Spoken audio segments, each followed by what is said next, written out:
Terry Fox and Me, written by Beth Leatherdale, illustrated by Milan Pavlovic. Every friendship starts somewhere.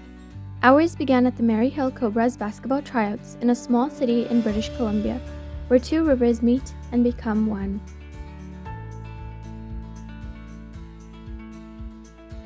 The coach blows his whistle, and the drills begin. The kid in the yellow shirt is the only one shorter than me. What if I'm the worst player?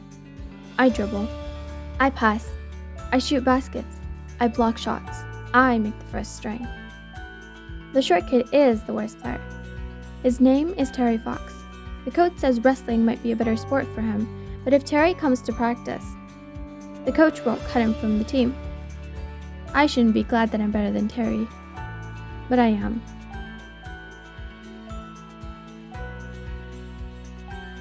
The next day, the phone rings. It's Terry. Hi, Doug. Want to play some one-on-one?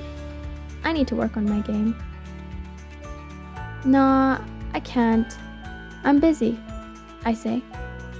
I'm not really busy. I just don't want to play with the worst kid on the team. A week later, Terry's still calling. This guy won't give up. And I like to win, so I say yes.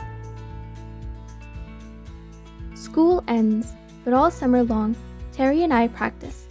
Terry learns to keep his head up, stay low, step back, fake. Terry's not so bad. He's funny. He likes science. Best of all, he loves basketball too. Even though I beat him every game, he never complains. By the time school starts, Terry is good enough to be on the roster, one of the 12 best players on the team. And I have a new best friend. Before long, we're in high school. Terry goes taller than me. Now, when we play one-on-one, he beats me 21-0. I don't mind losing to Terry though. Well, only a little. Terry and I don't hang out much anymore. He's busy with his new basketball teammates, going to parties and hanging out with friends. I'm busy too, training for the biggest cross-country race of my life, the provincial championships. Cross-country is the one sport Terry doesn't like.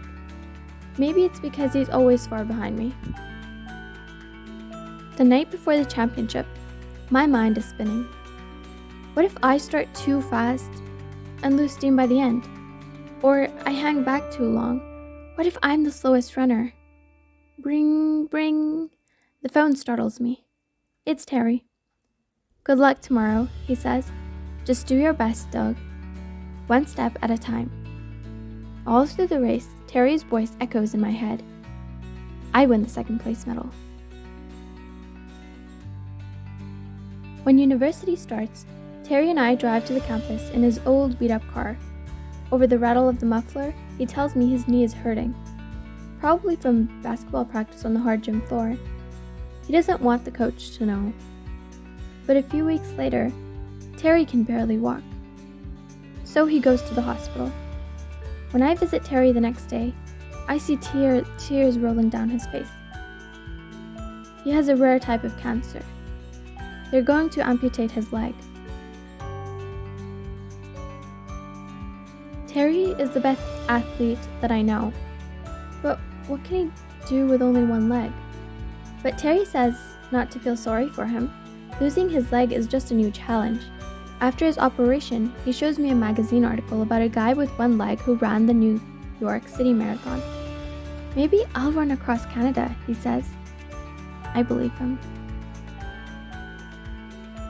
Terry stays at the hospital while he learns to walk with his prosthesis. He looks like the Bionic Man, all fiberglass and steel where the rest of his leg used to be. At first, Terry practices walking with 2 crutches, then 1 crutch, then just a cane. One day, when I'm bringing him some schoolwork, he surprises me at the elevator, empty hands raised in victory. How'd you walk here? I ask.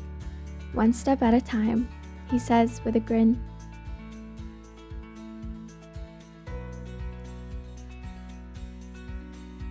The months speed by with treatments at the cancer clinic.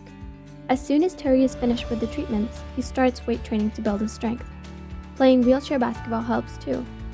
Sometimes we race up the pine tree-covered mountain. Terry in his wheelchair and me on foot. I always give him a head start. He says hearing my footsteps behind him makes him push harder. Seeing Terry in front of me makes me push harder too.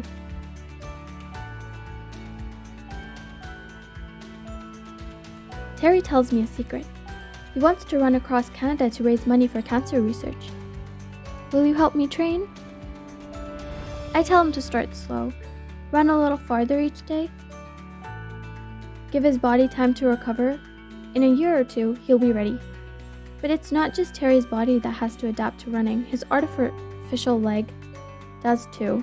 Terry and his prosthetist, a person who makes artificial limbs, get to work. They start with a regular artificial leg for walking, fiberglass bucket, metal shaft, springs, gears, foot made of wood and rubber. They add special parts for running, steel hinge for the knee, belt to attach the leg, elastic strap to pull the leg forward. Still, the heavy artificial leg moves too slowly, so Terry adjusts his gait. 2 steps with his good leg while his artificial leg swings forward. Even with the new leg, running is very painful for Terry, but that doesn't stop him. Terry runs at night under the warm glow of the stars. Some nights I run with him. Some nights he runs by himself. Hop, hop on his left leg, long step with his right. By the end of the summer, Terry is running 8 kilometers a day. I ask him if he wants to enter a race with me. When he tells me to enter him in the shorter distance, I push him. You run almost that far now. Why don't you run the longer distance? It will be a bigger challenge. For a few minutes, Terry doesn't say a word. Then he answers, "Okay, Doug, I'll do it." The 28-kilometer race is grueling. The course is steep and along a busy highway. I finish 8th, one of my best times. Terry comes in last, grinning from ear to ear. The crowd cheers. "That's my best friend," I shout. If it's the truth, it's not really bragging. We begin planning for Terry's cross-country run. He'll start in St. John's, Newfoundland next spring, to make it back home to British Columbia before winter. Terry will have to run a marathon every day, 200 marathons in a row. No one else in the world has ever run that far on one leg. Terry trains even harder. Every day he runs. He never thinks about how far he has to go. He just takes one step at a time. To the corner, to the stop sign, to the tree. Nothing will stop him from running. Not the flu, not the blisters, not his leg bleeding. When I try to convince him to take a day off to rest his injuries, he gets mad. We argue. He keeps running.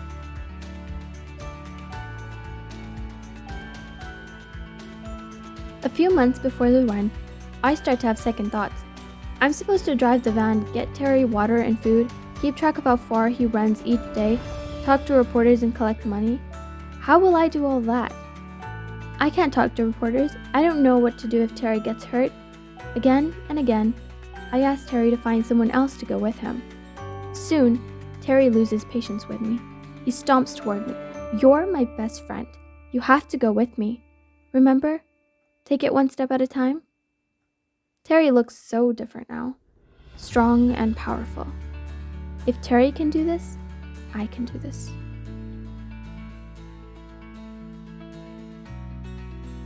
When spring arrives, Terry is ready. So am I. We pick up the brand new camper van that will be our home for the next 5 months. It has everything we need: fridge, stove, stereo, beds, stinky chemical toilet.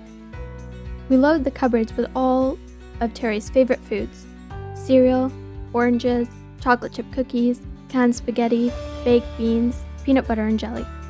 We gather all of Terry's running gear: 8 pairs of running shoes, 5 white t-shirts, 4 pairs of gray shorts, 3 artificial legs, 1 Lucky socks. Our great adventure begins in a large city in Newfoundland, where the island coastline meets the strong, rolling tides. Side by side, we stand on the rocky shore. Terry dips his artificial leg into the swirling water. He turns to look up at the steep hill ahead. "Just do your best, Terry. I smile, one step at a time. Then he starts to run.